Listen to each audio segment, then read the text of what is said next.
okay.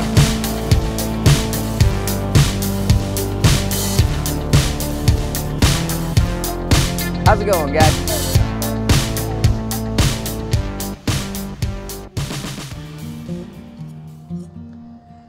Okay. How's it going, guys? I hope everybody's doing super well. So what we're doing here, I've already gone ahead and started. I'm gonna show you how to get Beebread for your honey. And when you're extracting your honey and your propolis and your pollen and all these other nutrients and available products from a hive. The way that we're using it today is how we were shown by Dr. Leo Sharashkin down in Kabul, Missouri. He's been doing this for decades, really successfully. And he keeps bees naturally. And so as our mentor, he's taught us how to do the same thing in horizontal insulated hives. And now we're duplicating his method to extract a product from those hives. And so there's several products that you can get from a hive that most people just totally overlook.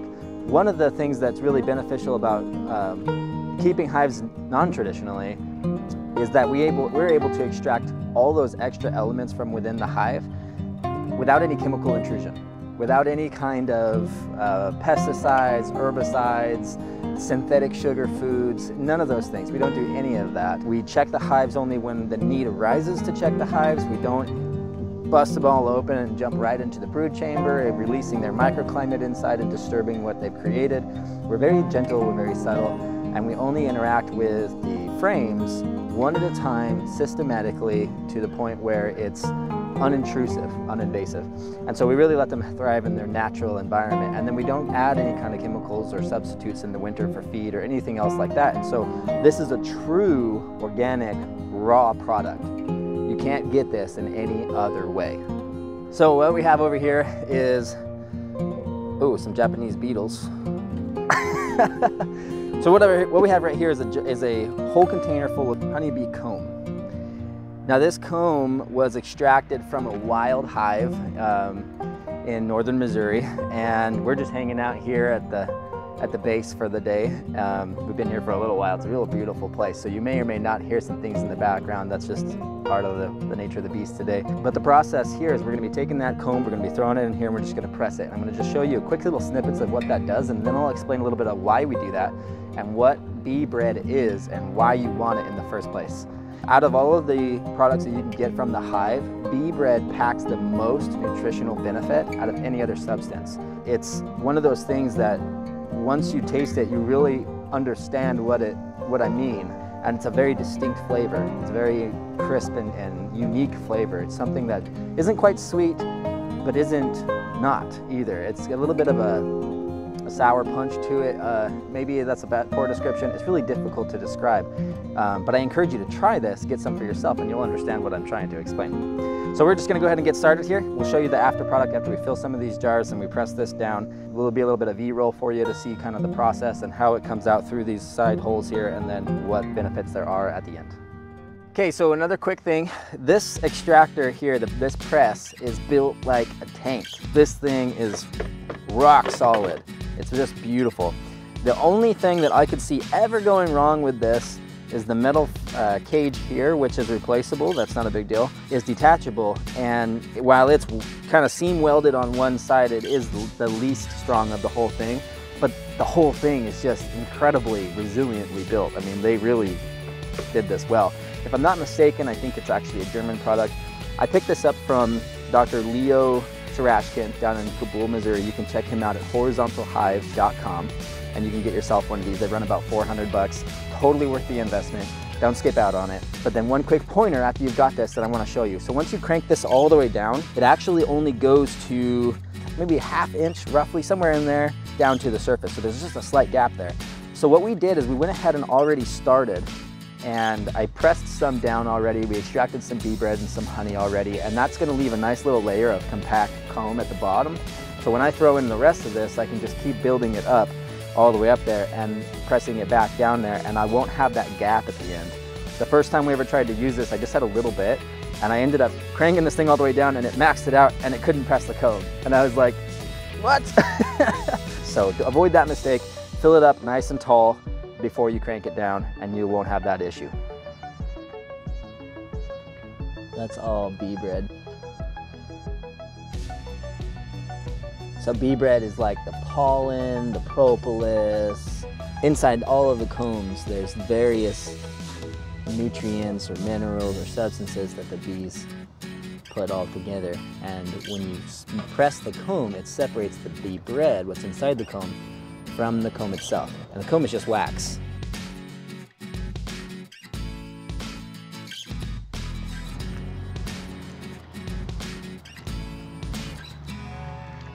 This comb was just obliterated.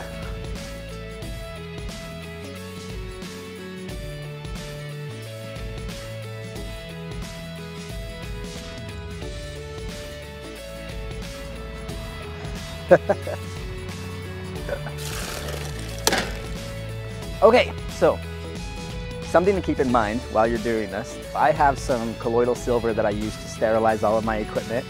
And then I also have some basic antibiotic stuff, sanitizer for my hands. Honey is naturally antibiotic, so it's really not a big deal to worry too much about it, but there might be a contaminant in your hands or on your stuff or in your equipment.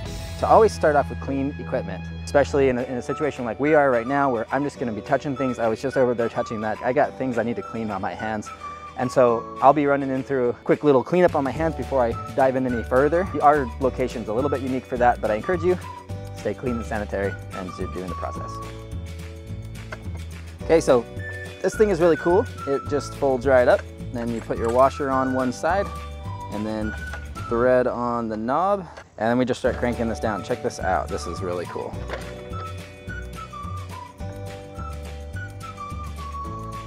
You're gonna start seeing honey come through the pores in the cage. And then once I start getting some pressure on this, you'll start to see the bee bread.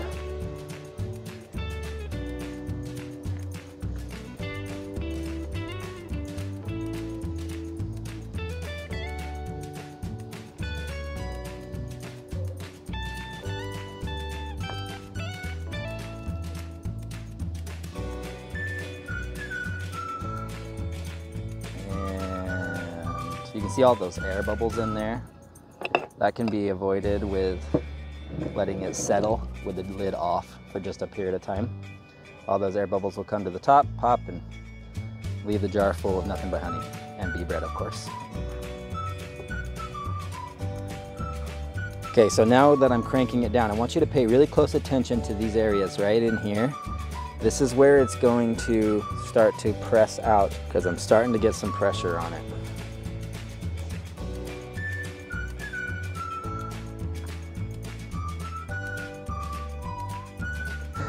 All right, we've got to swap one more jar here.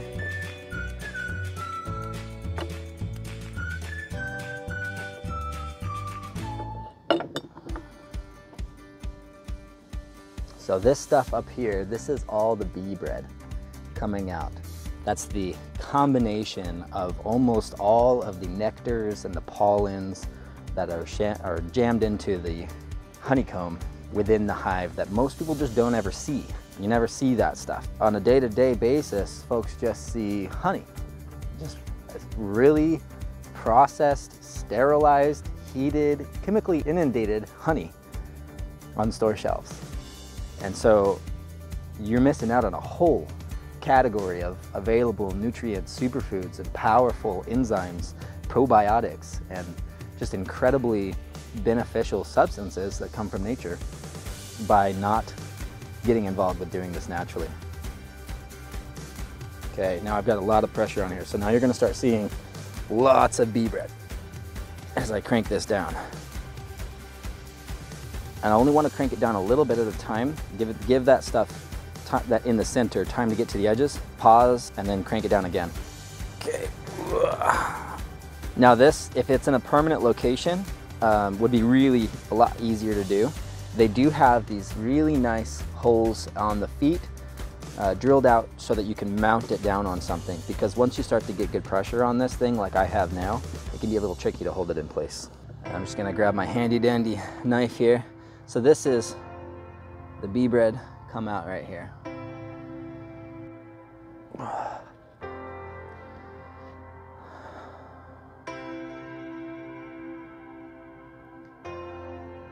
Okay, so you can see now all this bee bread is starting to come out. This stuff is potent. Oh my goodness. That is really just loaded with nutrients of all sorts. So we're just gonna let that go right into the jar. It's gonna slowly separate up to the top, and you'll see just like that bubble there, just slowly moving up to the top. And you have little honey bubbles.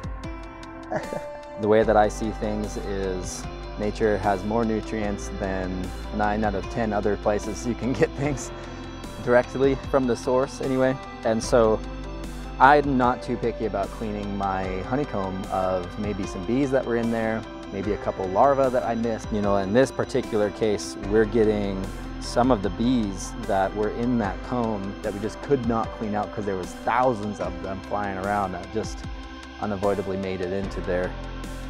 We saved most of them. We saved most of them, but a lot of them just couldn't get out. And so when we're pulling this out, you'll see right here, there's a good amount of comb. One of the byproducts that you'll get is anything that's in the comb will probably come out through these little holes.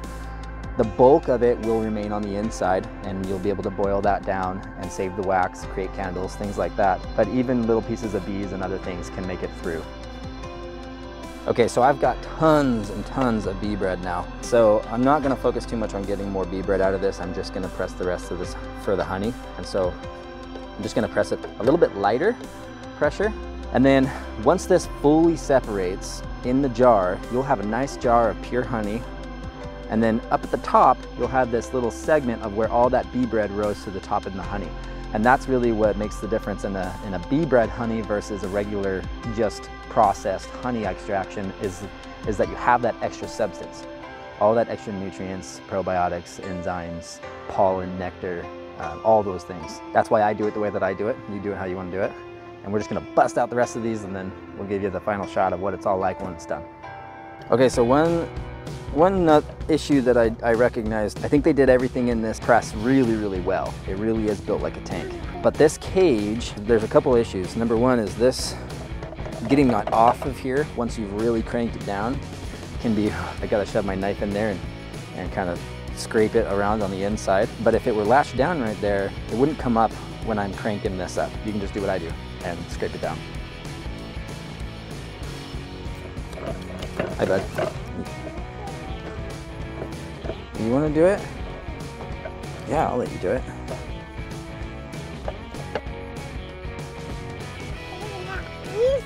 Okay, you ready, dude? Okay, what do you think, buddy? Look in there.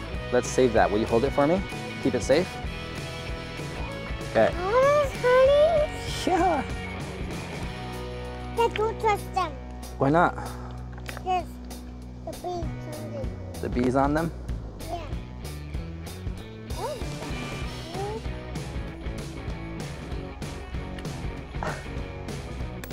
Okay, take a look at this. So I got on, it's not pizza, buddy. Big sheets of comb like you see typically come out of a hive is just not something we were able to maintain, and the way that we had to store and transport it, it kind of just turned into this mush. This is easily a 60 or 70,000 bee colony. 60 or 70,000 bees. That is a lot. It's a very strong colony here, but it's been here for probably at least several years at the very least. Absolutely.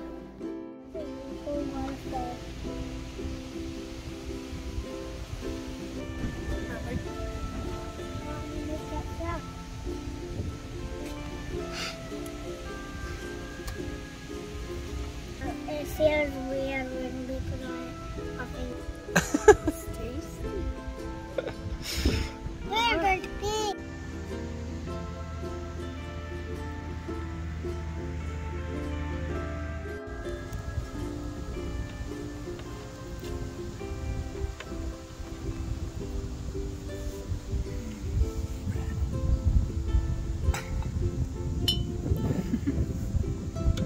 Okay, we're all done. We got Rizzy over here doing cleanup.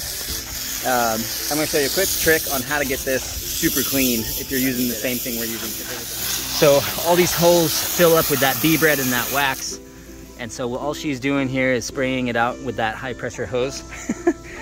We scrape it off with a butter knife first to get that all clean, and then she uses the high pressure hose to bust out the holes, and then we'll come over here. All the waste we actually do use, we'll boil it down. That makes a bunch of candles, or any other wax product for that matter.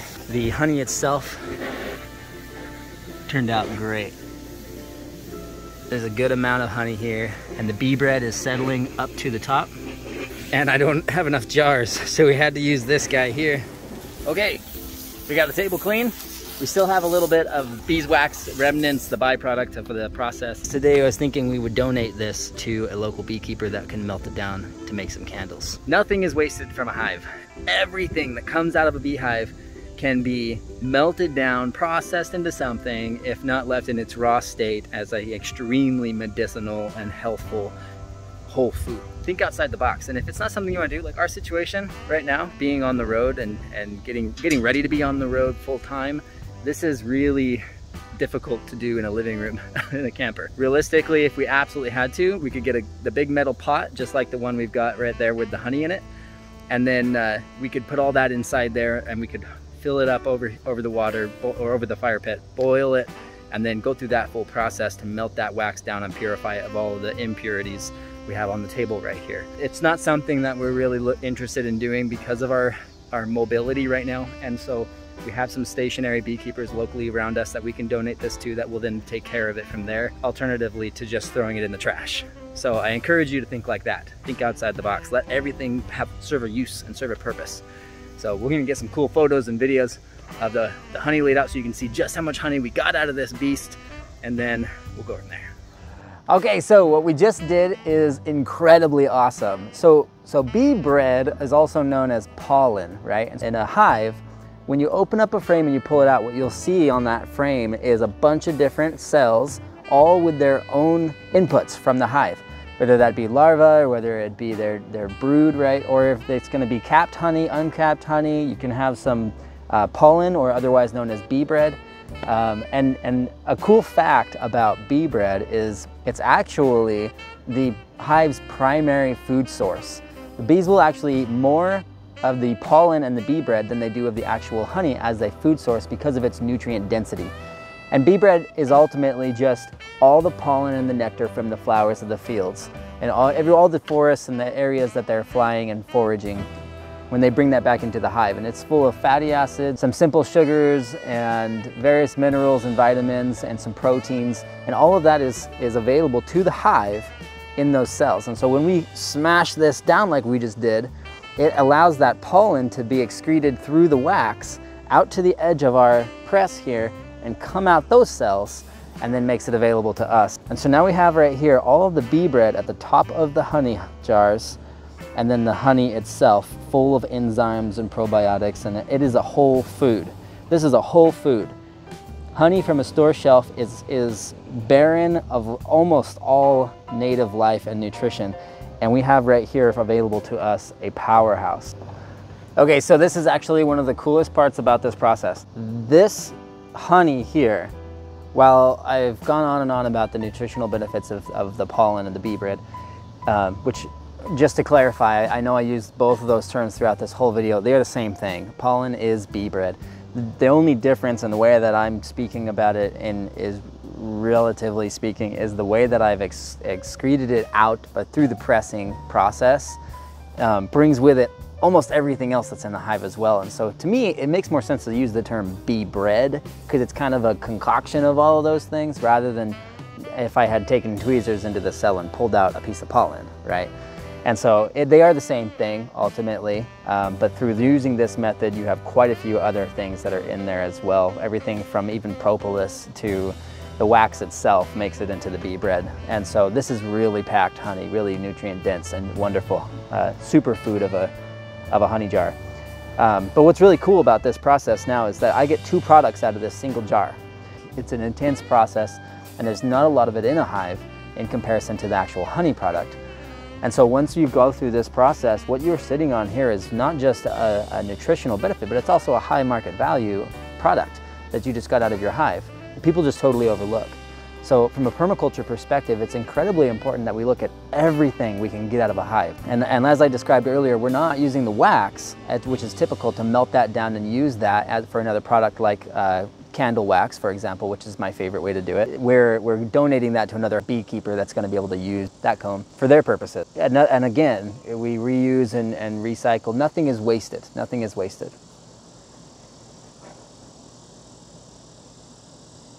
I hope that you guys have learned something today. I can and will do attitude out of this. It's really pretty simple and it's a lot of fun. You saw the kids playing with the honey, having a good time, and it tastes incredibly awesome. So I encourage you to get out there and get it done yourself. See ya. And I'm scraping this honey Beebread. Oh, it just got on my arm. Oh, I'm gonna have sticky hair on my arm for the rest of the video.